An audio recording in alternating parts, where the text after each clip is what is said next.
បាទសូមជម្រាបសួរនិងសូមស្វាគមន៍ដល់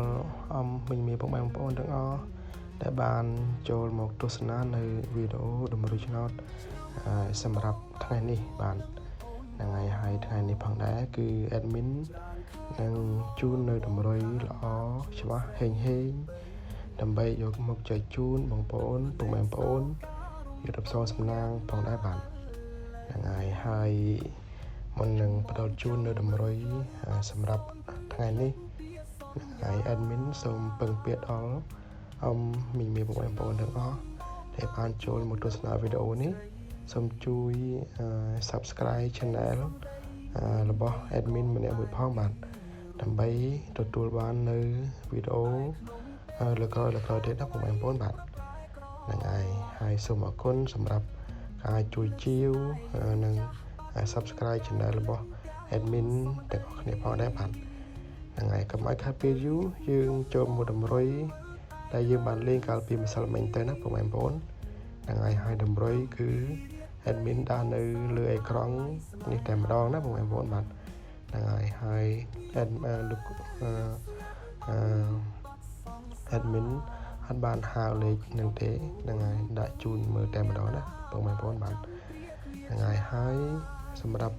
លេខដែល admin ដាក់ឲ្យគឺយើងមានលេខអូមួយគ្រាប់មួយខ្ទង់លេខបុក2គ្រាប់និងលេខធំ2គ្រាប់គុណណាបងប្អូនហ្នឹងហើយដើម្បីយុទ្ធសាស្ត្រសំណាងទាំងអស់គ្នាផងដែរបាទហ្នឹងហើយសម្រាប់លេខអូឬក៏លេខបុកឬក៏លេខធំ3លេខហ្នឹងគឺ admin ដាក់នៅលើអេក្រង់នេះតែម្ដងណានៅលើអេក្រង់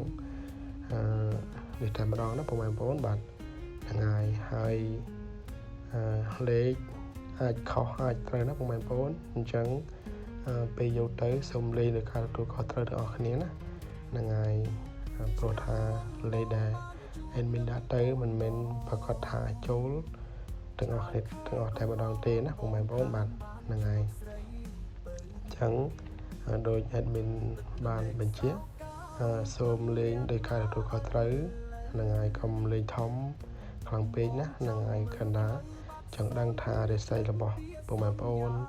ល្អប៉ុណ្ណាសម្រាប់ថ្ងៃនីមួយអញ្ចឹងអាចយកទៅលេង 100-200 បានណាបងប្អូនបាទហ្នឹងហើយលេខទាំងលើនេះគឺបញ្ជាម្ដងទៀតឬគ្រូអត់បាន admin អត់បានហៅទេគឺដាក់នៅលើអេក្រង់ណាបងប្អូនបាទហ្នឹងហើយអញ្ចឹងសូមអរគុណម្ដងទៀតសម្រាប់ការចូលមកទស្សនានៅវីដេអូទាំងអស់គ្នាផងដែរបាទហ្នឹងហើយអញ្ចឹងសូមអរគុណនិងសូមជម្រាបលាផងដែរបាទបងសានស្នេហាពេលក្រៃរំពឹងថាជួបប្រពេលនឹងរាល់រាត្រី